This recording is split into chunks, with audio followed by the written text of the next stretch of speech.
Hello, hello, hello. Assalamualaikum warahmatullahi wabarakatuh, and a very good mid-morning, hopefully soon afternoon to everyone that's watching live on Facebook Live as well as YouTube Live of Cyber Security Malaysia. Now, on behalf of all of us here today, we want to wish you we want to wish you happy 10th anniversary of International Girls in ICT Day.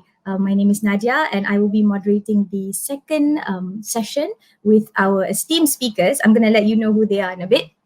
But the session is going to be sesi santai. It's going to be done bilingually. And I really hope that you took heed some of the key points that were shared. I think it was goosebumps for me. There were some really important facts that was shared both by Catherine, by Elena, by Firzana, as well as a really good statistics and facts on women in ICT, as well as girls who code from Nadira. So to all of our young presenters earlier, hats off. I'm so proud of you. We've been able to work together for a number of years, and it's amazing to see all of you grow and shine.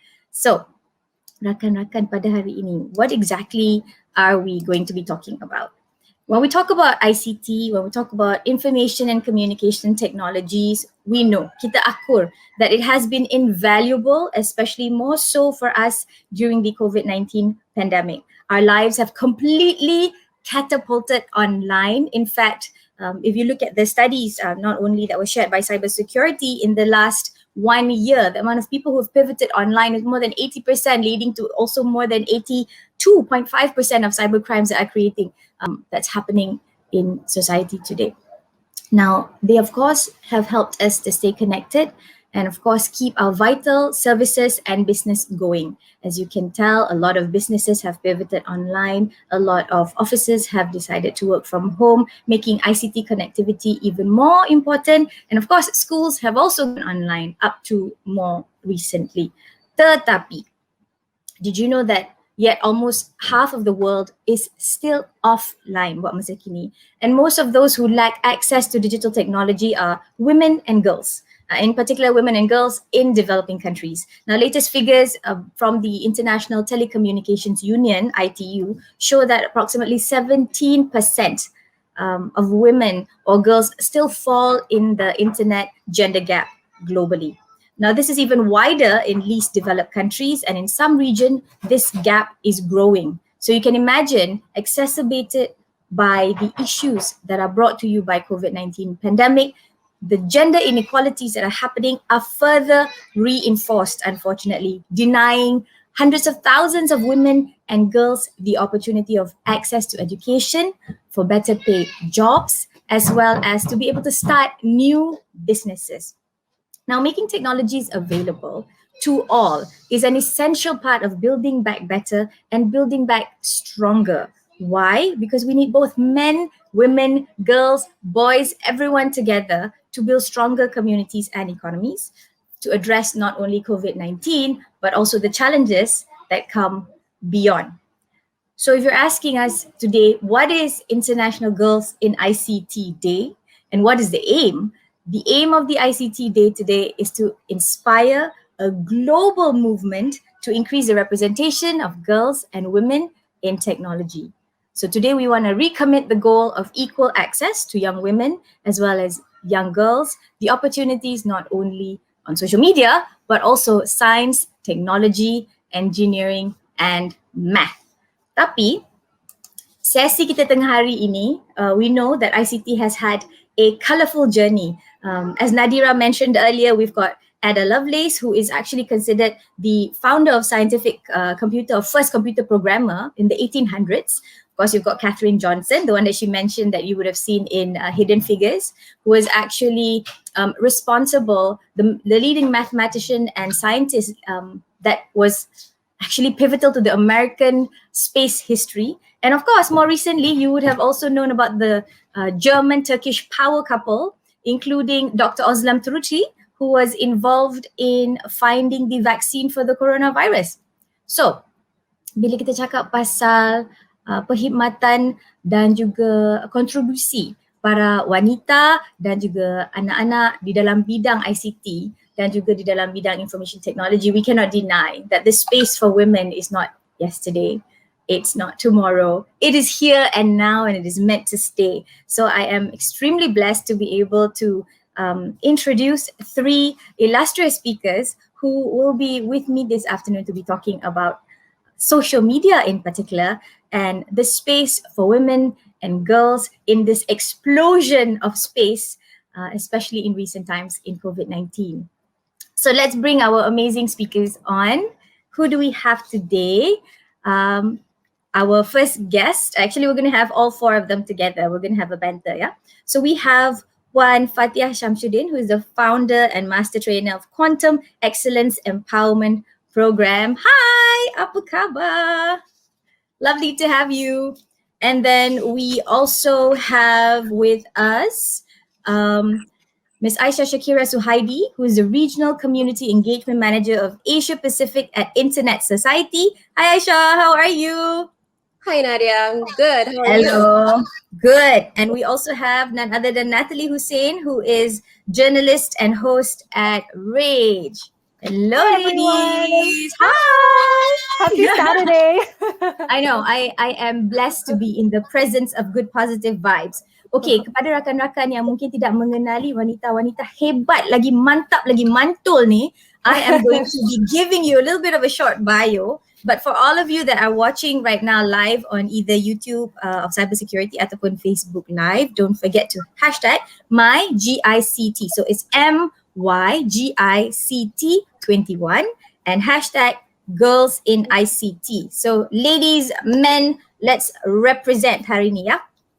Okay, so let's start with a little bit of a background for all of our amazing panelists and speakers pada hari ini. So we have Puan Fatia Shamsuddin, who is the founder and master trainer. No, dia macam Jedi tau. Master trainer of Quantum Excellence Empowerment Program. And it's a mindset reprogramming that helps people to achieve heart-centered personal leadership, entrepreneurial experience by embracing the and laws of excellence in their way of life. Now, she's found this sweet spot of blending not only mental intelligence, what we know as IQ, emotional intelligence, EQ, physical intelligence, PQ, as well as social and spiritual intelligence, SQ, and has made it transformational in unleashing and optimizing people's potential and success. Now, she is not only someone who's known in Malaysia, but she is an accomplished international speaker with over 14 years of experience ranging from corporate, marketing, communications, public relations, until she found her new calling to inspire more men and women out there to become amazing leaders. Now, her slot today will be talking about moral values and cyber ethics and why is it important in particular when we're talking about building a business empire online. So for all of you watching and you actually have a business online, I want to start with question number one. If any one of you watching right now, tak kisahlah on YouTube ataupun on FB, and you have an online business, type for me in the chat +1. I want to see how many people are actually entrepreneurs and have an online presence who are online entrepreneurs. Okay, while you do that, let me introduce you our second amazing lady that we have in the digital studio today. We've got Aisha Shakira Suhaidi, and she's the Regional Community Engagement Manager for Asia Pacific region of the Internet Society. I was so excited when I heard that she was coming on board because the amount of questions that I have on internet safety continues to grow, not only as my role as a penasihat mahkamah and a court advisor, as well as what I do with Childline, but also as a mother to children growing up in a space which is so wired. I'm going to be taking notes when you're going to be sharing your information. Wow, Now, no pressure. Boleh. That penasihat lah. So, she has been actively involved in the ICT space since she was 17. And has represented Malaysia in a plethora of regional and global ICT events. Now, she holds a Bachelor of Law from as well as Management Certificate from Harvard Business School, no less. And she also completed her external education in international relations, in multilateralism and multiculturalism in Belgium, right? As well as in University Indonesia. So thank you so much for joining us this morning. Okay, then Natalie and I apparently met recently at the Malaysia Kindness Regional Tour, but I must have had a blackout moment because I was starstruck. So I obviously dug more information like You're the so cyber famous. that I am.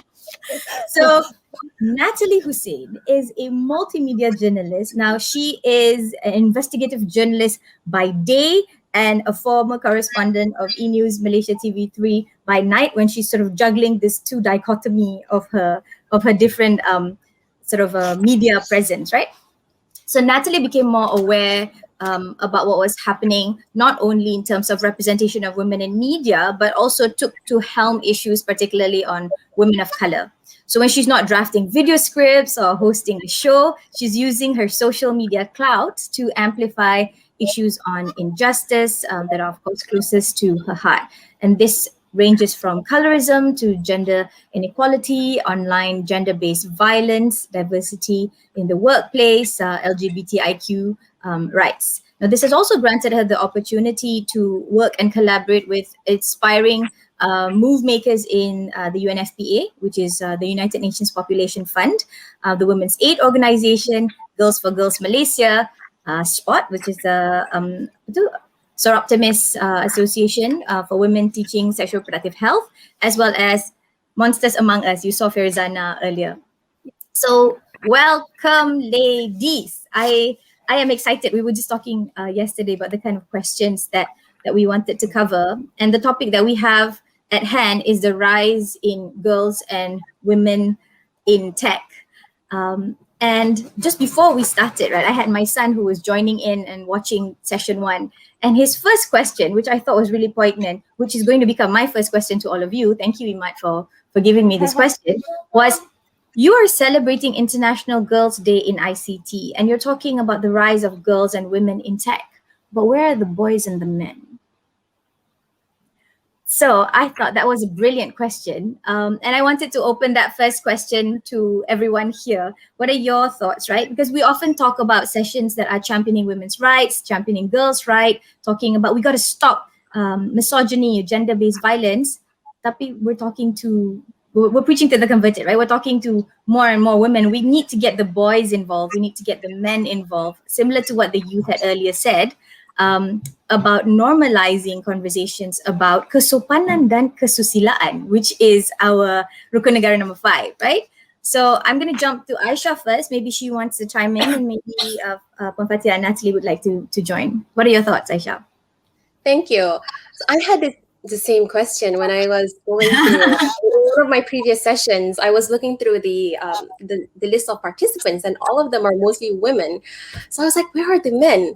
But your question is very interesting, because I also think that including men is one thing, but it's also giving the confidence for women to be able to take on the button, or basically to basically empower themselves. So either with or without men, they are able to create waves and create a difference and bring themselves into the industry. And then maybe when we get to include men, which I encourage men to follow these sort of discussions, at least they don't depend on men to basically lead a career or basically do something in this field. So I hope that answers. So proceed with or without men. Okay. Yeah, proceed with or without men. We don't wait for anybody here.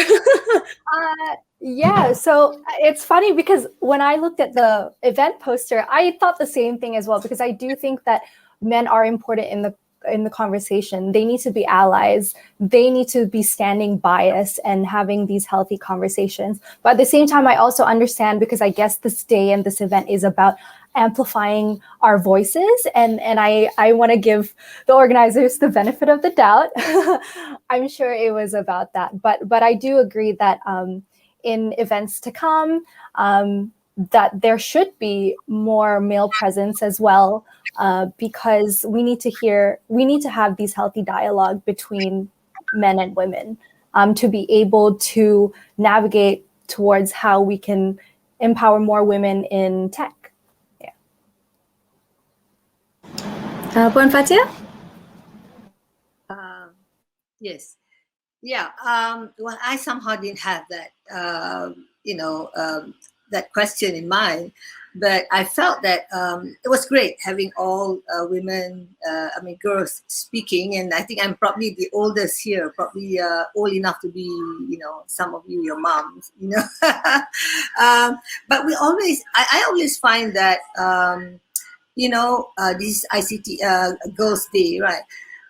When we listen to other women's, other girls, experience, their what they go through, that is a lot more relatable. Yeah, so I always find that uh, girls, yeah, they connect better with girls, and when you connect better, then you can, it influence, it creates that influence, yeah, a lot greater. And of course, it would be great to have guys too, but I think it's fine to have all women. Women usually have a lot of things to share and to say, and to, a lot more experience. And I think the fact that in ICT, there are a lot of women that I see involved in the cyber world. Yeah. So, just to share for all of you who are watching this on Facebook as well as YouTube, there are men. I'm not saying that there are no men at all in this program. We've got Rizwan, who has been our moderator, who has been assisting us. So he's a true example of chivalry of men working behind the scenes to ensure that women also shine. And we also have the good Colonel, who's very much part of the whole entire move towards a safer space, not only for women but also children in the ICT. But I do feel that if we look at policymakers in Malaysia, if we look at the gender demographics of women working in the ICT space, we still do have a long way to go. And if you look at the kind of jobs that are available, that are out there for women, very often you find that women in tech are still in positions that are of a lesser pay. Women in tech also have a harder chance of moving up some of these social ladders, despite the fact that women in ICT or women in social media make quite a large population of consumers of social media. But here, I suppose the challenge when we're talking about the rise of girls and women in tech is not only for women as consumers, but women as part of the game changing movement, to what Nadira was saying earlier, right? More women in coding, more women in online entrepreneurship, more women in the forefront of science and technology. And according to the information that we received, right, if we are going to be trying to bridge this gap, right, just to give you ladies a bit of a background, right, women make actually less than 40% of the current total workforce population of the world. Okay, and if we are going to be closing this gap, it's going to take us 73,329 days and over 20 hours to just close that gender economic gap. So you're talking about years and years and years from now.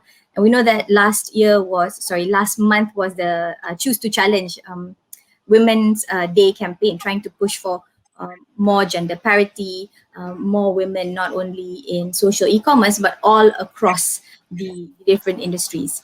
So I wanted to ask this question coming from being able to build not only a business empire, Puan Fatia, not only on offline but also online. I wanted to ask you what actually sparked your inspiration in developing your quantum excellence empowerment program, and why is it so important to get more women involved in some of the things that you're doing? Could you perhaps share? Sure. I, for many years, was speaking for an American company who organized businesses in more than 20 countries around the world. Yeah? And organizing seminars, entrepreneurship seminars, leadership seminars, that teach people, sharing of experiences and, business skills. Yeah. And I was on their panel of speakers for a good 15 years. Yeah. And I spoke in a lot of places, Scandinavia, of course in Malaysia, in Asia, uh, I went to as far as even South Africa to speak, to Norway, Oslo in Norway. And every time I, got off stage, um, people come to me and say, Fatia, I never knew because I teach people how to reprogram, um, well, at that mindset, but it's more for the heart as well. How do you reprogram? How do you change the way you uh, change your inner talk, so that you can change the results that you want in your life. And somehow that connects a lot with a lot of people. And many says that after I listen to you, I feel like wow, I'm alive again. I have hope. I can I can do better and I can change. So that it really inspired me. For 15 years listening to people telling me that there's hope for change, yeah, to become better. And at the same time, when I come back home, I meet with friends from the university days I used to, study in the States. And every time I meet friends, they will come to me, and plus I have a counseling background, so I have that what you call that patience, to listen to people and all that. So they come to me with their problems in the office. I've left, I left my corporate job many years, for many years now, to start my own business because I wanted to have control of, my life. And these friends of mine come to me and start telling me, "Oh, my boss is like this. My neighbor in the office is like this. It's all problems in the office, and they get dumped onto me." Yeah. So as I'm listening to them, I say, "What is it that I can do to help these people? People friends and people I know in Malaysia." And that was what and of course, a lot of things happen. My husband passed away, after a sudden illness. And at that time, I had to kind of like sit down and, look at life again because I was busy traveling, building my business and traveling at the same time almost every month. And I also had an active business in Vietnam at that time, and so when he passed on, I had to take a good look at my life, and I had three young children at that time. They were like, I think 5, 12, and 3. So that I knew that I could not travel as much as I had wanted to. And at the same time, you see, when it rains, it pours. You see, right? Yeah. Um, the company that I was speaking for, I also had some challenges, with the local company in Malaysia. So I felt like all these things happen at the same time, yeah. And I always believe that things happen for good reason, yeah. And I had to make that the decision that okay, now what can I do? What can I do different? Because I've been doing that thing for 15 years. I close my eyes and I can just speak on stage, to a crowd of whatever, 1,000 people, 5,000 people. And so I said, well, the only thing I know of is, to connect with people, to help people. I love helping people. So I said, what can I do now to bring this to Malaysia? And during those 15 years that I was, traveling around speaking on leadership and entrepreneurship, I had a mentor. And this mentor of mine is an American, but he is so value centered, and value, and he taught me a lot of values about, about leadership, about entrepreneurship, and all that we need to instill. So as I go through that 15 years of things that I went with him, and I said that actually, to be successful in life, you need habits, and that's one of the things that he taught us too. Yeah, it's your habits that make you. If you want to be successful, be sure that you have successful habits. So I, you know, looked through all and did some research as well, on success principles and all that. And I realized that to be successful in life, if you can, and of course there are more habits that you can think of, but I came up with 9 habits, and 9 habits alone is not enough to habits can make you successful, yeah. But what kind of success do you want? Do you want success that is fulfilling, yeah, that is meaningful to you, right? Or do you want to have success just for the money? So I added some, for every habit that I created, I added spiritual law.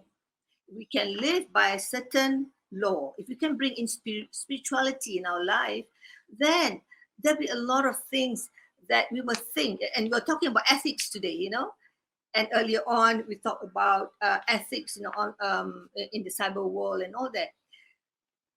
Every time I think of ethics, or we talk about values, I think what's most important, right, is to not just look at things from the head, from the brain, but also look at things from the heart.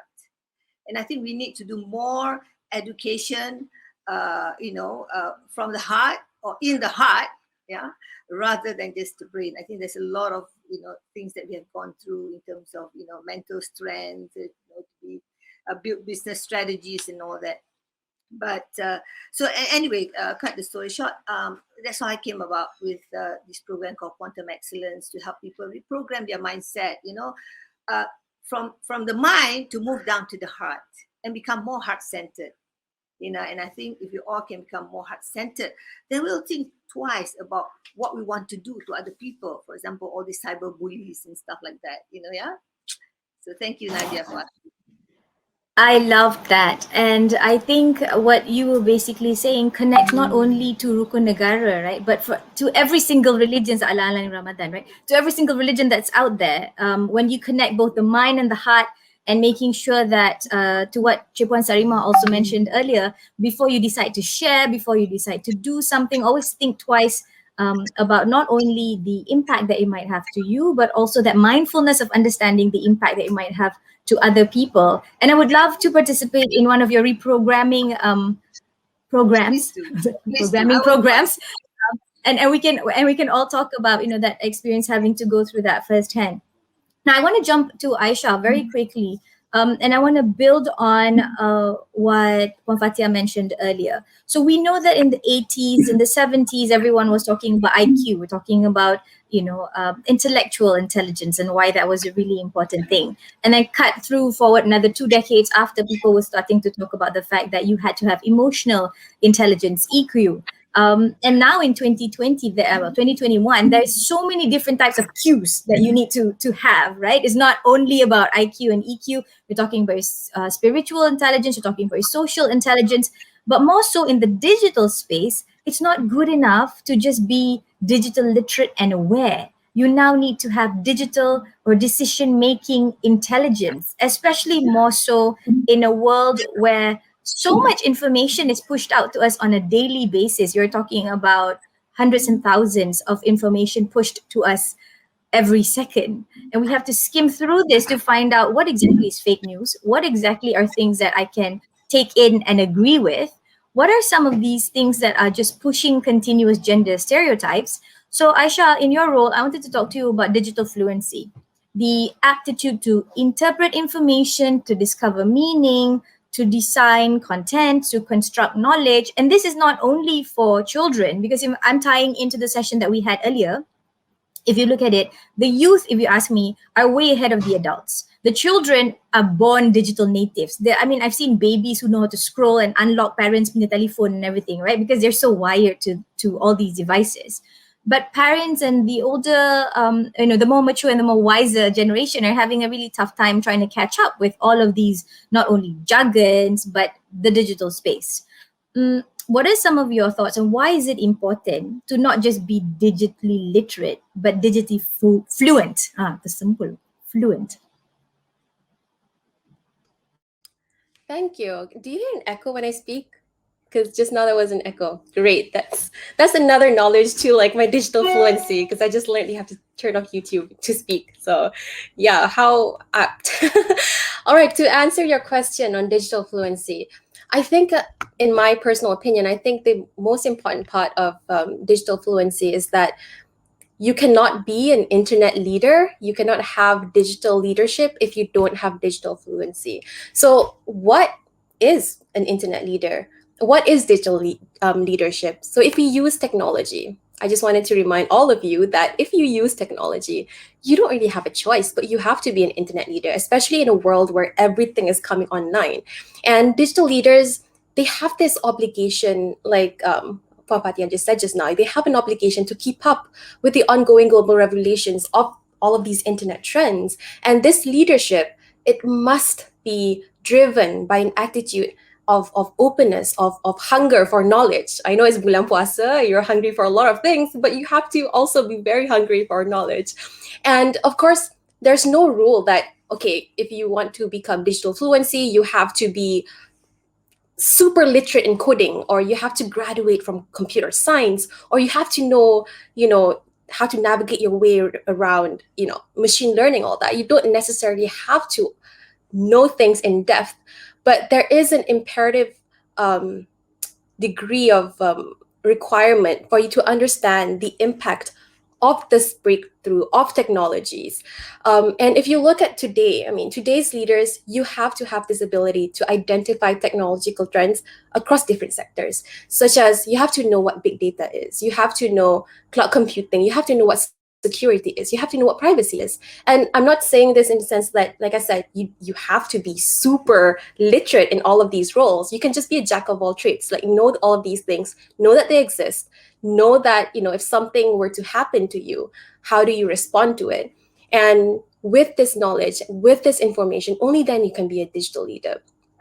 And it's not only important for your leadership towards others. You have to know that this knowledge is most important for your leadership towards yourself. Because if you understand, and if you are able to be digitally fluent, you improve not only your online experience, but you improve, people in your circle, your family, your sister, your best friends.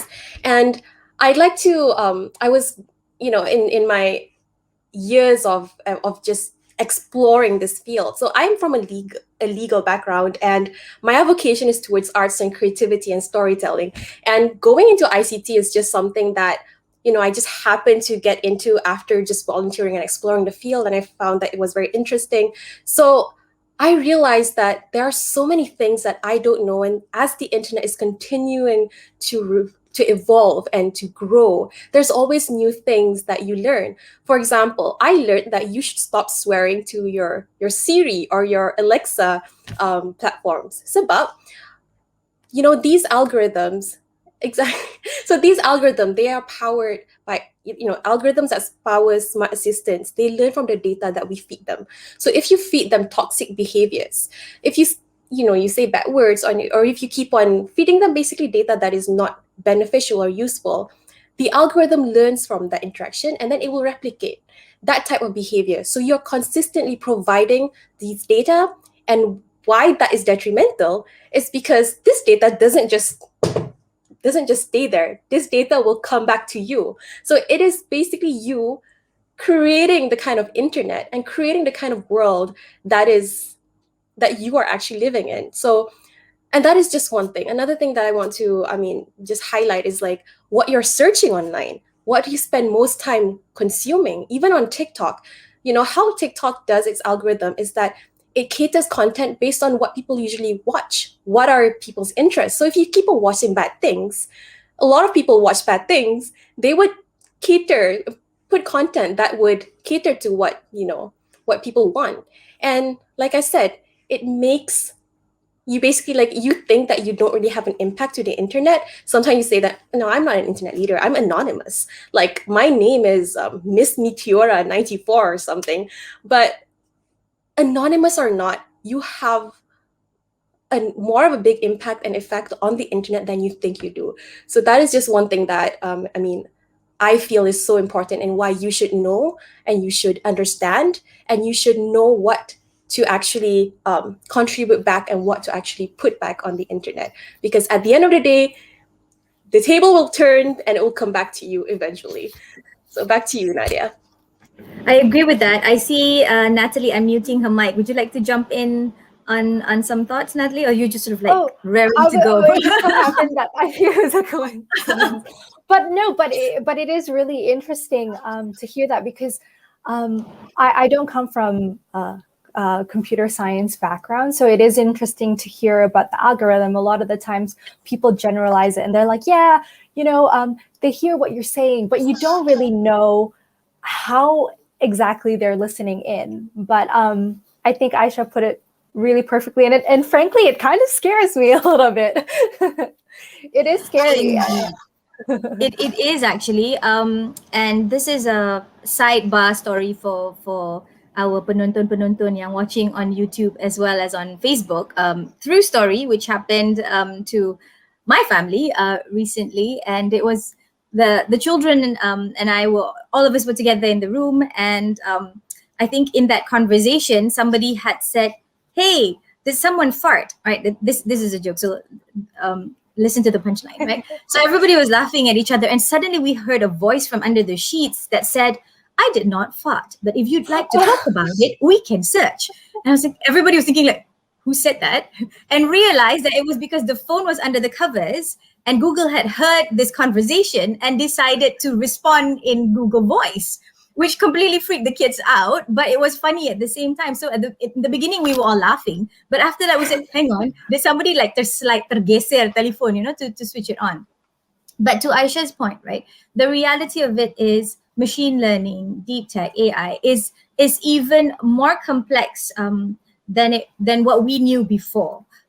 Because the amount of information that is out there and that's being absorbed and churned out, and I can say this with experience because the cases that I see in court of children who are exposed to high levels of, for example, violent content or pornography, actually start from parents or adults in the family that share the same device or the phone. Because sometimes kita kongsi telefon dengan anak-anak, they don't have their own device, right? Either it can be their laptops or the desktops or the phone. And the adults, I'm not going to say men or women because I think it's both sides equally do have antisocial viewing tendencies. Sometimes forget to clear cache, sometimes do not clear history. And really, if you're trying to purchase something online, back to what Puan Fatia was talking about, building this online business empire, search engine optimization means you want your stuff to continue coming out. And while there are people who are selling good things, there are tons of other people who are selling everything from sex toys to weapons to violent things, right? And so we have a lot more incidences of oopsies, right? Where children are being served these very terrible content, completely inappropriate, and not only inappropriate to children, but also inappropriate to women and girls and boys. So if you're watching this on YouTube, if you're watching this on social media, please, if you have a little one in your life, activate parental control. But you might want to exercise some of the filters that are also available to protect yourself from content which you believe is of course not congruent to your core values. Of course, at the end of the day, also means klik dengan bijak lah, dengan sihat, and don't go into sites that you shouldn't be going lah. Message daripada penaja cyber security pada hari ini. So with that, right, and pulling back to this whole conversation among women and girls in ICT, I wanted to ask Natalie, based on her experience as not only an investigative journalist, but the amount of things that Rage has been doing in terms of online child protection, privacy of women and young girls. So kepada yang melihat ni, just to share with you some statistics, right? The number of people who are using social media all across the world, right, has passed the 4 billion mark. 4 billion, okay? So imagine how many rounds of the Malaysian population that is. You're talking about 4.14 billion to be exact. And almost everyone that we know in Malaysia are wired onto social media one way or another, because in a study that showed digital connectivity, it showed that although not everyone has internet connection, almost double the population had some form of mobile or wireless connection, which actually meant most people have more than one phones and some kind of digital device to actually connect them to the World Wide Web, right? And we're looking at the numbers to date, especially for social media. You're talking about close to 89% of internet users worldwide, which is, I think, staggering. And Facebook, as we know, remains by far the most popular network with over 2.7 billion. 2.7 billion. I'm always trying to figure out how to wrap myself around these numbers of users each month. 2.7 billion, over 2.7 each month, and ahead of course, YouTube and WhatsApp. YouTube and WhatsApp has got approximately 2 billion each, right? And if you're talking about Instagram, it's about 1.15 or 1.158 billion users, and it's the 6th most used social platform in the world, and followed by things like Twitter, TikTok, Snapchat, and Pinterest. Now, if you look at it in terms of gender segregation, right? platforms like LinkedIn, for example, are almost 50-50 in terms of the gender distribution. But other things, for example, Pinterest have got more women in it. Facebook has got 44% female in it. Instagram has 57% female in it. Twitter has got 32% female in it. So I've been doing all my numbers searching before I started this conversation, and it was obvious that the way we are being fed information, the way that we are being served information, there's also this element of gender segregation. Kan Aisha, like to your point, right? It really depends on what it is that you like to see, what it is that you like to view. And so because of that, the internet just serves you more of what it is that it has based on whatever it is that you click. So the better we click, the better information that we get. The more variety of things that we click, the better the variety of information that we are served. So before I ask this question to Natalie, I want to ask a question to everyone that's watching on social media. Which one do you prefer? Do you prefer TikTok or do you prefer Instagram when you are talking about yourself, or when you're talking about the business? If you have a business and it's about a business that you're trying to push, if you don't have a business and it's about yourself, which one do you prefer, using TikTok atau using Instagram? Say Instagram, or +1 if you're talking about Instagram, and +2 if you're talking about TikTok. So continue typing that at the bottom so we can actually share this information.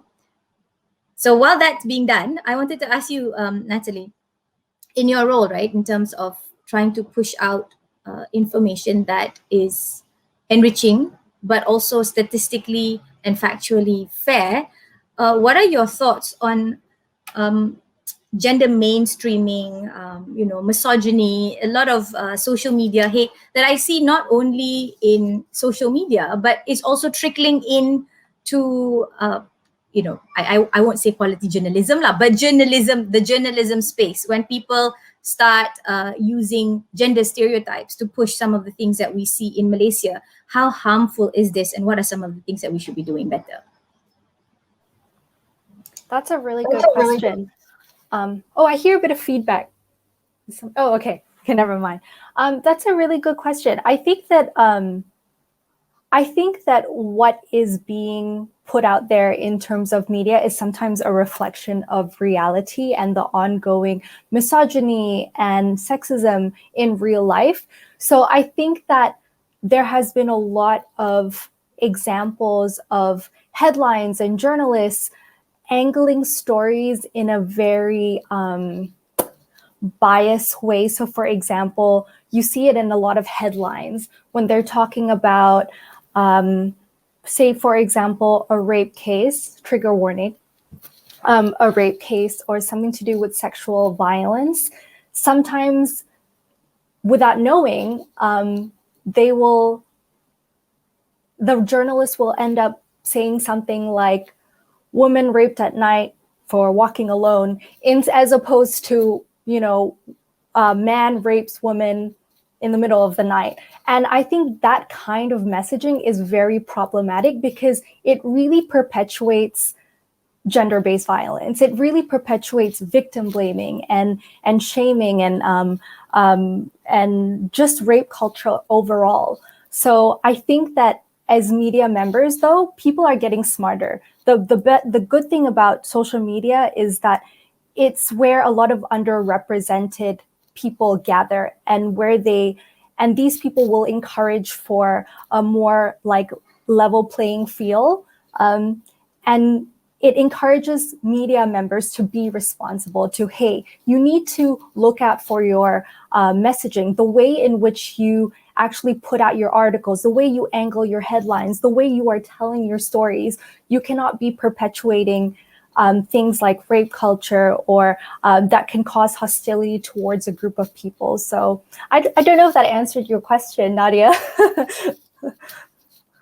No, yes, of course. And this really is on the back of the most recent conundrum that we see in Malaysia on show me your undergarments to confirm that you are actually menstruating, right? We unfortunately saw this going on for the last 1 week, but the reality of it is I'm saddened to say that this has existed even in the 80s when I was in school. I remember this was something that, was still a problem. And it really needs to stop. I mean, I think it's like decades already, and these kind of methods are still being done. And worse still, I feel that when we do want to help and when we do want to report on something, I believe the reason why cybersecurity is also here is because there are multiple platforms to use. Viraling it on social media, in my opinion at least, is not always the best way to do this, because when we do this, kita mengaibkan victim tu, or we expose their identity without realizing sometimes. And this includes men and women. I'm not just talking about children, it's all across the board, right? And when I ask questions like this to media owners or people who are doing this reporting, very often they say, if you want to create that awareness, you have to create that clickbait, that sensasi, So I want to open this to all of you here. What are your thoughts? On the one hand, I believe clickbaitiness is important if you want that news to travel.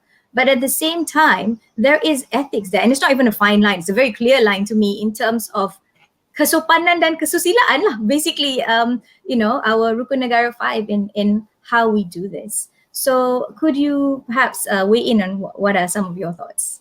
For example, Puan Fatia, when we're talking about women in online business, we see a lot of gender stereotypes. Kalau kita nak jual barang tu, kita kena make it like, completely, we have what we call the pink tax, right? So wanita yang mungkin lah, if we're going to do that. But is that really, the way to go if we're talking about the future? Yeah. Thank you, Nadia. I think in the what do you call it, in the social media world today, I recently actually joined a online coaching community, that helps people to succeed online, business online. And what I realized was there were a lot of women in that group, and I think the platform of social media gives that opportunity. Women, when we go out in the physical world, there's a lot of discrimination, whatever, that we've always been talking about. There are those things that we need to fight a lot more with the man in business, Whereas in online business, right, it's free for all. Yeah, it's what you do with your content that you can connect with your clients and all that, and those are the people that will respond to you. So I think in that community there were at least 60 or 70% of women who are actually very successful in the business that they're in, and all of them, I would say 99.9% of them actually do online business. And some of them are very young, like in their early 20s already, and there's this one couple in their early 30s making what you call 100 million turnover for their company. So that's good news, isn't it? Having and I think companies, if you're not on social media today, as much as social media has its negatives and all that, I think those things we spoke about this the panel spoke about this morning. It requires a lot of education on personal responsibility, and if we can any association or a community that can keep talking about that, because the business is going towards online. Yeah, even my business, I have not done online business ever, and I'm in training, and I'm comfortable with offline because I can connect. I close my eyes, I know what to do. But when it comes to online, it's like, hey, this is a new ball game, and I have to break that fear and that discomfort and still go online. So hopefully, pray for me. After Hari Raya, I'm bringing my training program online to offer to public, because I'm so used to doing corporate training, because that was what I wanted to do. I wanted people in the company, people in the office, to be able to I wanted to help them. Remember, I told you my friends who come to me and talk about my boss, like they say, it's not about your boss, it's not about your friends, it's not about those people, it's about you. You change you, right? Other people will change naturally. So let's stop talking about other people. So in order to do that, we need to do a lot of education on personal responsibility. So I think internet. We have to look at the future direction. That's where we're going to go. We have to move with the flow, right? But important for us to what you call that, think about how do we go into the future with this cyber world, yeah, with the ICT, with internet, with social media and all this, yeah, create, I mean, it's a lot. See, the reason why when I went into that community, there were a lot of young people who are successful because they have business online, and online business is borderless, right? And it doesn't take like me. I mean, almost 60, yeah, still building a business, yeah. And those girls, yeah, in their 20s, after 5 years of business, already hitting 100 million turnover. So when I look at them, I said, well, I'm happy for them, and I want that for my children, and I have already psyched my children to, you all need to build business, don't go out and look for jobs, the future, the trend of the future trend is not a job trend, it's a business trend. Yeah, and we want to help government to generate what do you call that, push the economy, and all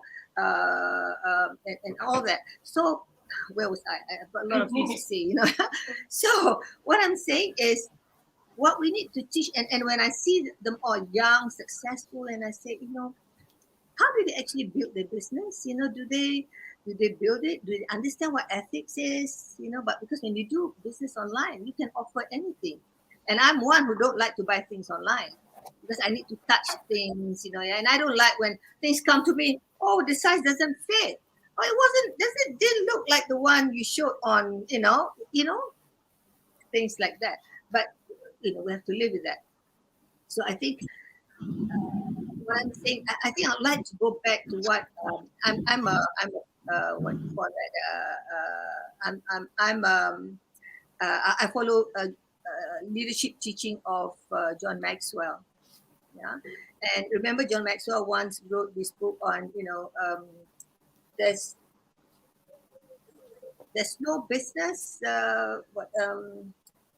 What he's saying is when you talk about ethics, there's no such thing as work ethics, business ethics, and stuff like that. Ethics is ethics.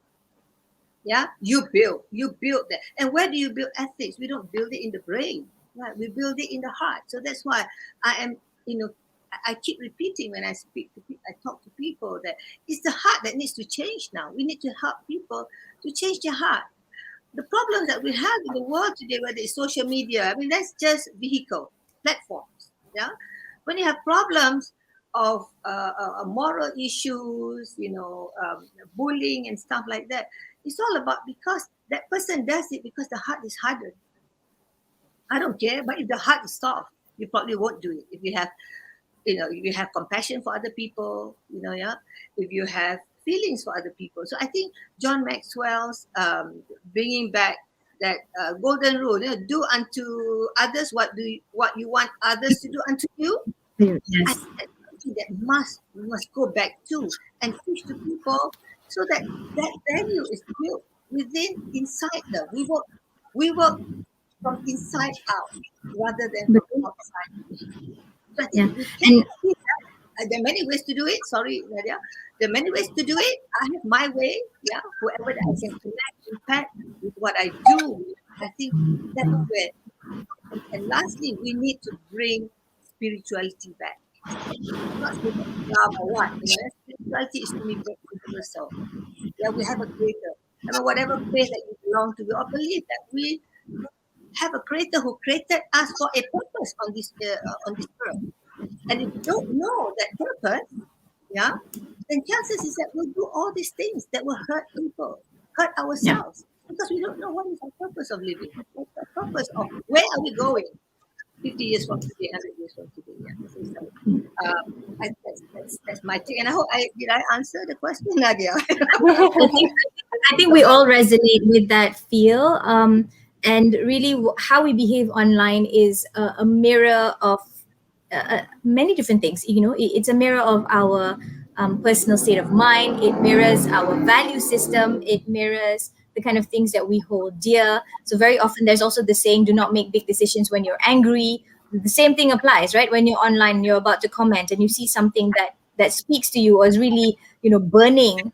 is it really important? Or what we speak about when we work together with the youth is to what Catherine said earlier, di mana ada hak juga ada tanggungjawab, right? So yes, you have the right, for example, freedom of speech, but you don't have the right to harm others with your speech. You have the right to be able to participate in the digital economy, but you don't have the right to behave in a way that is antisocial or criminally wrong. Or so there is a tanggungjawab that is attached to it. And very often, what we realize is in the space of the digital world that we have today, a lot of people are forgetting that element of responsibility. Everybody's going into the individualism space of it's my right. I'm just going to say it because I want to say it. Tapi kita lupa, especially in a culture that we're in, but also all across the world, that there is no yin without the yang. The two have to come together and understand that there is a cause and effect. There is also repercussion to everything that we do. So if I were to quote something legal, because Aisha with the background of law would say, do unto others what you want others to do unto you, is the same thing as come into equity with clean hands, right? So if you threw mud first, then you can be sure that whoever it is that's engaging with you has the opportunity to do the same.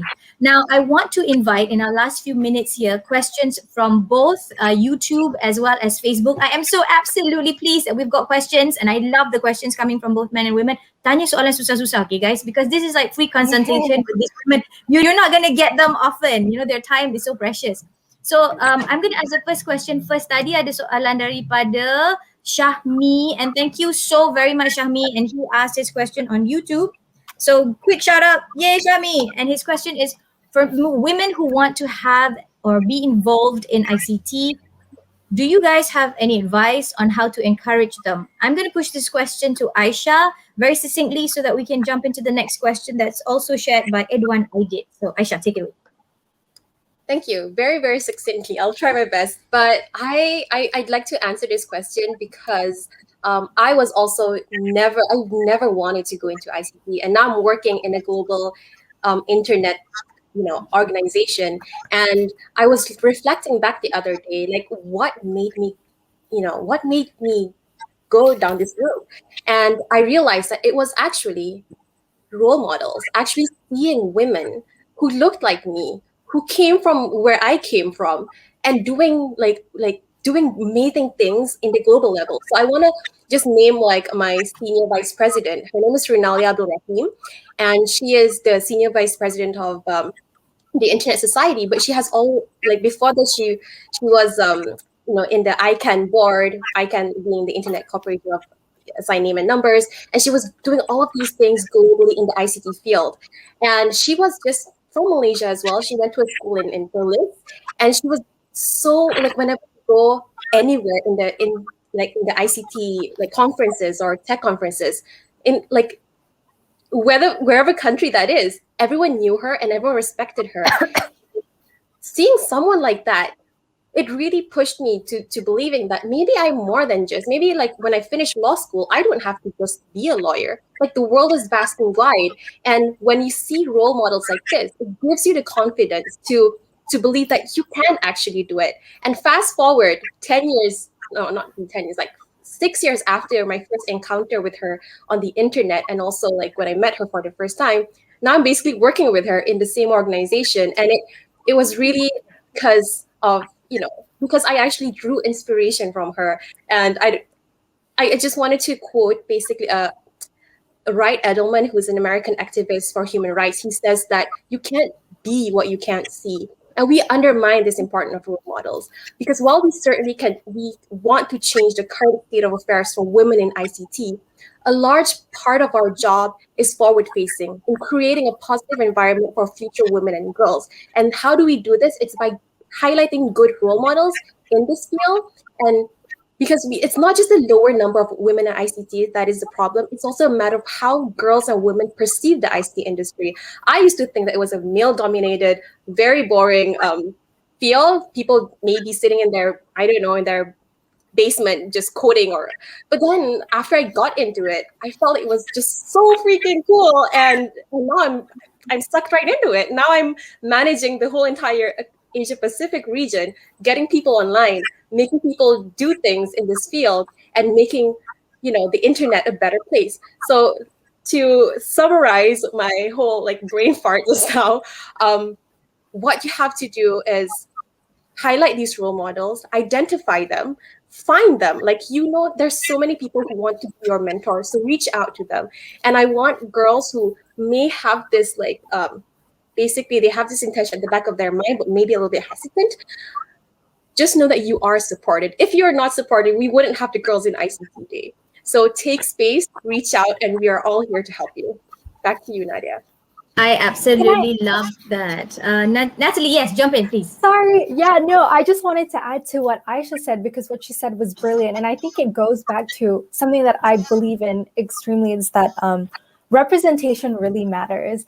And Yes. and when you see yourself being represented in all levels of society, whether it's media or tech, you as a young girl feel like you can do this. So just now, so in terms of media, just a quick one. I know that we're running out of time. No, Just go a ahead. quick one. Yeah. Growing up, I didn't see a lot of dark-skinned girls on Malaysian TV, and it's still very rare nowadays. And so you are brought up thinking like, oh, I can never do that.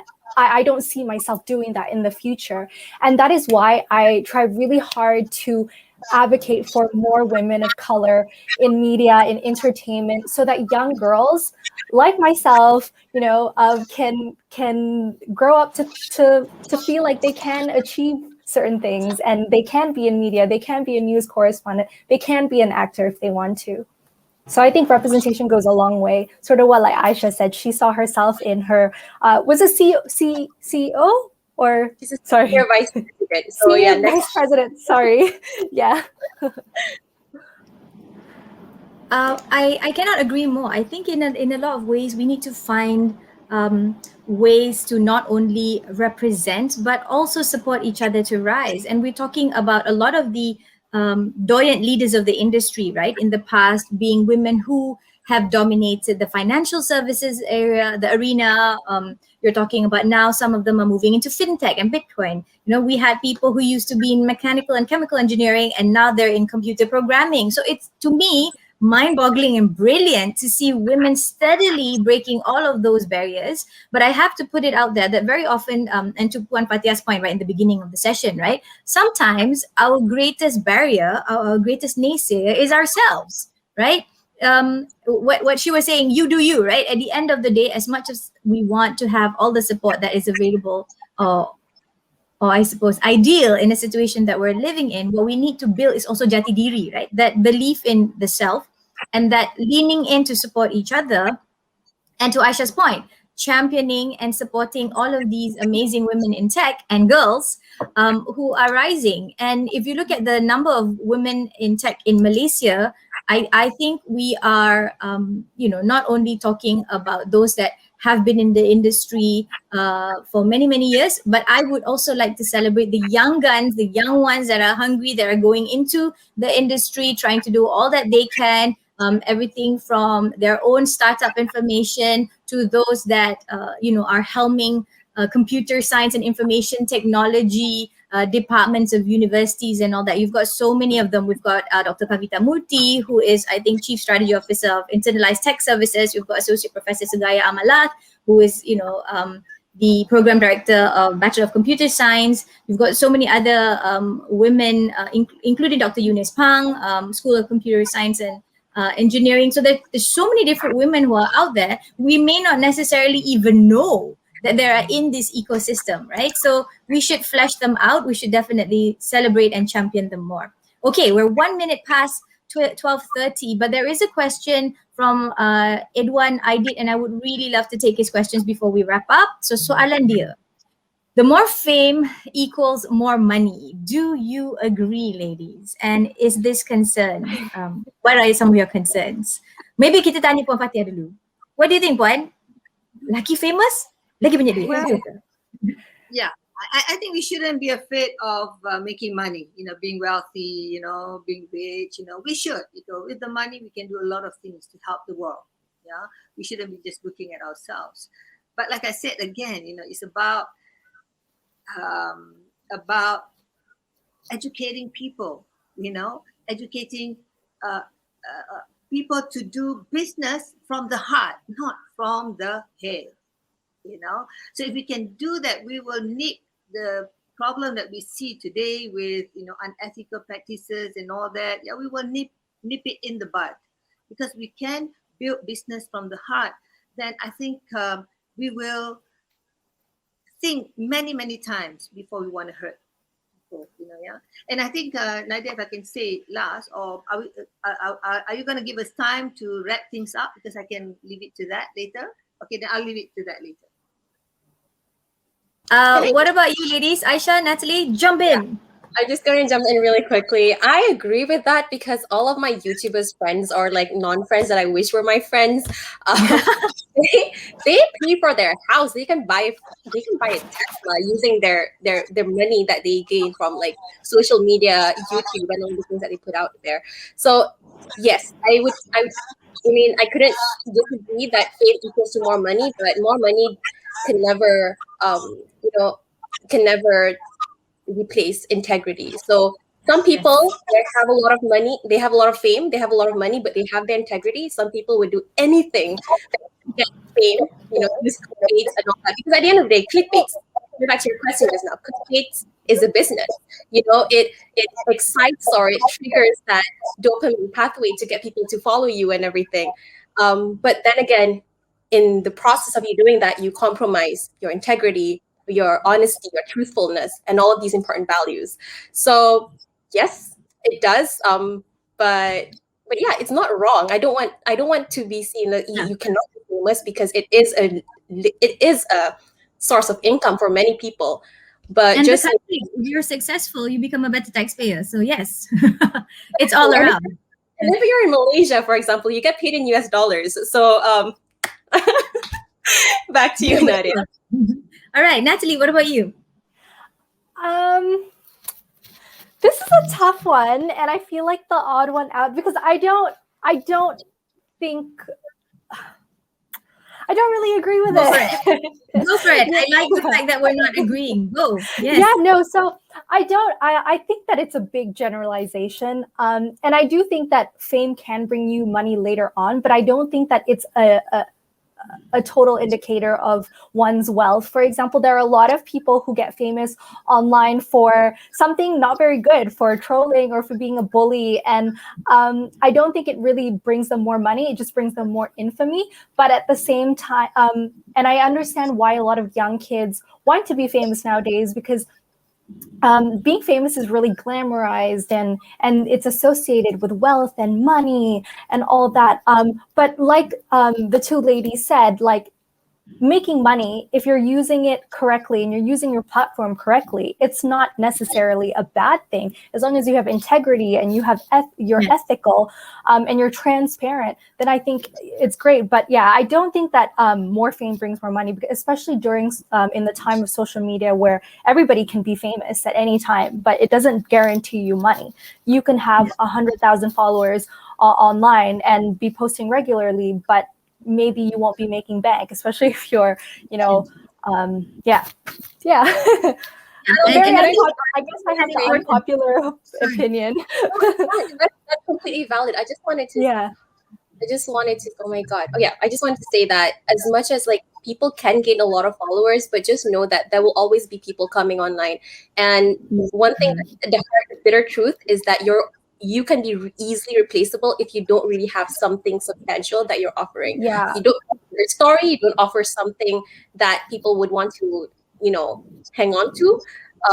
If you're always just continuing, you know, using clickbaits and all that, people will kind of just like, you know, and the bigger you are, the bigger target you become for everything from trolls and all that, which I would love to pull back to what Puan Fatia was talking about, which is the resilience of the self, right? Because a lot of people, my concern working with not only women and girls in this space, but also children who are very young, is that we are perpetuating this idea that you have to be famous online, and that's like that measure of success. In a country like ours, where we are so wired, I think what needs to happen is Aisha, what you mentioned, that digital intelligence, that digital maturity, right? There's nothing wrong with being famous if you're being famous for all the right reasons. And if that all the right reasons provides you an income that then provides and channels the GDP of the country, because I'm looking at it from a big picture perspective, then that's all well and good. But if you're known to become, say, for example, the best troll that Malaysia can produce, then that's not necessarily the kind of infamy to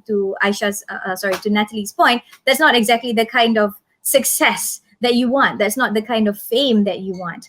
And I wanted to end this with a quote before I go one round to complete the session today. There was a quote that I was reading just a few days back, and it said, to truly feel rich or to truly feel privileged, count the number of things that you have in your life that money can't buy. And I thought that was brilliant because it kind of just brings you back that point of, very often we see things on Instagram and we say, oh my God, I wish I had that life. I wish I had that person's whatever car and everything else along with it, right? Only to realize later that the amount of heartache, mental health strain, everything else, relationship broken, whatever, di belakang tabir camera tu kita tak nampak, we can't see, right? So always take things with a pinch of salt. Always understand that the grass sometimes does look greener on the internet other side screen. But when we're talking about ethics, when we're talking about resiliency, we also have to understand that, back to Puan Fatia's point, you change you. Don't worry about other people, right? Alamak, sekarang lah soalan you pula masuk because we're now at 12:38. I love your question though.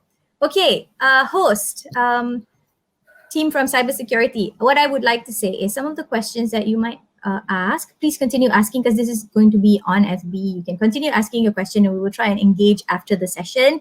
Nazura Sadi, I love your question. I'm curious whether women in future have easier ways to juggle career and family. I wish we can answer that question immediately right now, but with 8 minutes past, I'm afraid that we will be eating into the end of the session. So ladies, can we all sort of chime in onto the chat and answer her on Facebook because she has asked this question on Facebook Live. Thank you, Nazura. We hear you. We love your question. I think all of us have got a few things to say. But very quickly, in conjunction with International Girls and ICT Day, can you give me your one pearl of wisdom and what do you think we should be focusing on towards a better space to help women and girls rise not only in 2021, but also beyond in tech? Shall we start with Puan Fatia first? I think ICT, social media and all this, whatever is in the cyber world, it's good news for women, because it provides an opportunity for women to work from home. And I think the reason why the statistic of jobs in ICT, among women is very low, is because most women choose to work from home. And the fact that the social media is available for them to do business, from home. I think it is not easy to see that numbers going up, because people now are choosing to work from home to be able to spend more time with their children, and especially like what we have discussed earlier on since morning. We need women at home, we need mothers at home to oversee, to watch over their children, to see what they're doing on the with their laptop, on the computer and all that. So I think I am, like I said, I welcome this change, and I love what's coming on for the future. But at the same time, we have to also think of maybe this is where cybersecurity will come in to do more of that education of personal responsibility on the internet. This is me making a really shameless plug for Puan Fatia. So if cybersecurity is interested, she wants to pivot online. You can have her own digital talk show with Puan Fatia talking about all the quotients coming together, all the intelligence, the quantum intelligence empowerment session. We're going to see her very soon with her own sort of either podcast or web series. So kita doakan for Puan Fatia. Woohoo! Aisha and I can be your first guest. And exactly. All three of us. All right. Natalie, would you like to jump in? I'll just keep it short. But basically, it's a one pearl of wisdom. Wait, sorry, I'm just reading the question. One pearl of wisdom and what we can do to champion. Okay, if I could, I'll try to keep it short. But social media and the internet is very loud. It's a noisy world. There are a lot of voices, and sometimes it's tough to be heard because it's so loud, and there's so much noise from every direction, and there's so many people with varying opinions. But I think that always, ladies, girls, stay loud, stand your ground, don't be afraid to speak your mind, given that you're not hurting anybody and that what you're saying is constructive. Never be silenced by anyone, especially online trolls, especially people who are targeting women, because there are a lot of those people who want to keep the status quo. So don't let people you don't know put you down. Online gender-based violence is real. Don't ever stray away from talking about what is right and speaking your mind. Yeah. So stay loud, ladies. Wonderful. Aisha? I'm just gonna add on to like what Natalie just said about being loud, but I'm just gonna add like basically a branch to that, which is be loud, but be loud with empathy. Because we talk a lot about fluency, we talk a lot about leadership and all that, but none of this matters if you don't have empathy. And this also ties back in with what Natalie just said about using the heart. And what is empathy? It's one level above sympathy. It's understanding another person's thoughts and feeling in a situation from their point of view. And Dr. Bream Brown says that empathy na ada tiga types, cognitive, emotional, and compassionate. Cognitively, when you can actually, you just like, okay, you put that, you just have like a perspective taking. You simply know how that person feels. Emotional is when you physically, along with that person, through their emotions, you feel what they're feeling. Compassionate is basically combining these two and like spontaneously being moved to help. And that is when Natalie, like when you said about being loud, this is where it comes in. Like you can be loud, but how you respond to it, it's not the what, it's the how. And at the like to sum this all up, like empathy, like the more empathy that you have, the more that will lead into like your image online, your maturity, and your composure.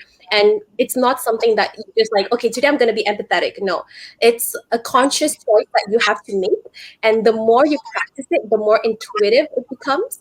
So It's a muscle, right? Yeah.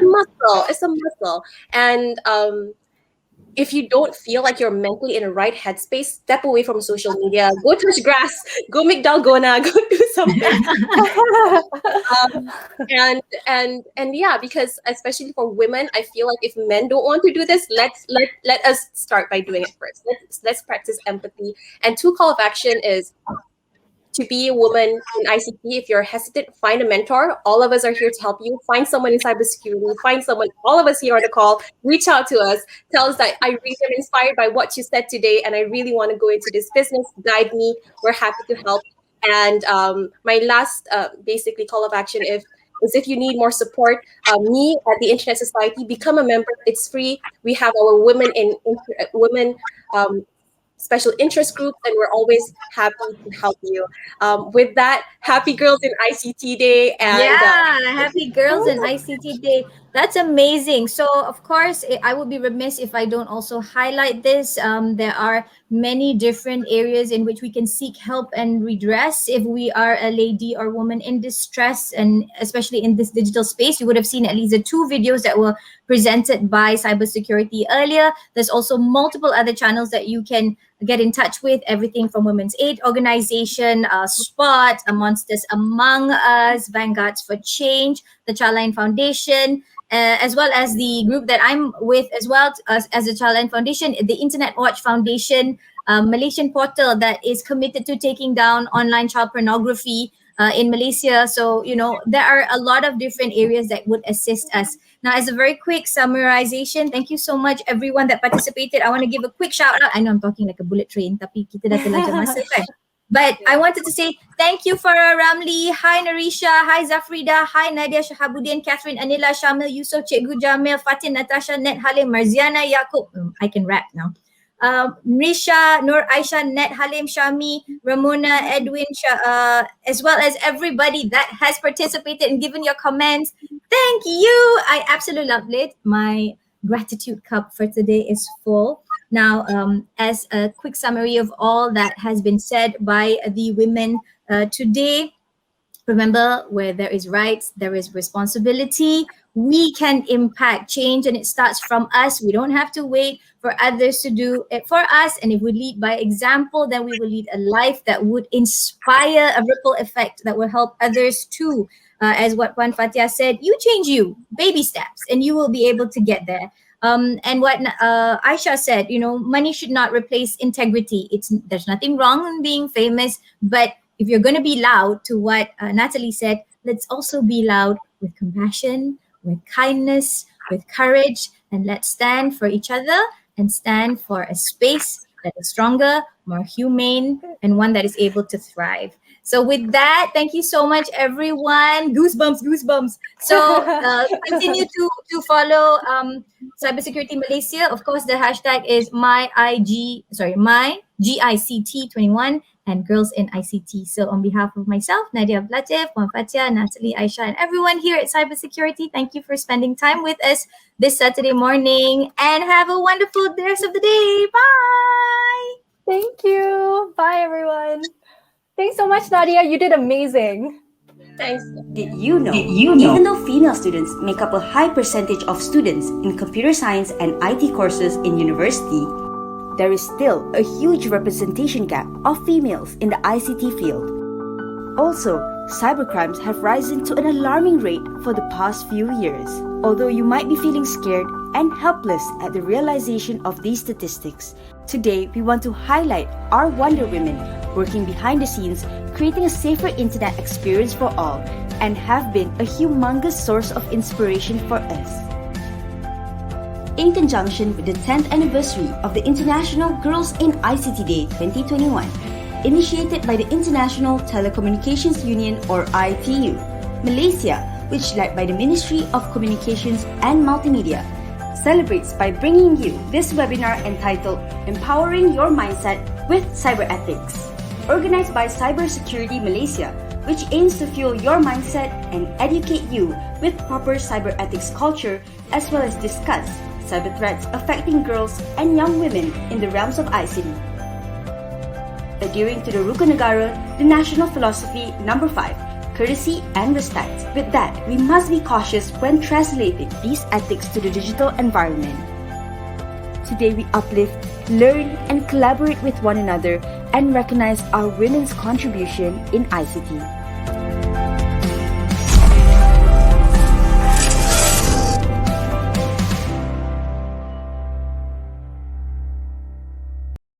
Wow, this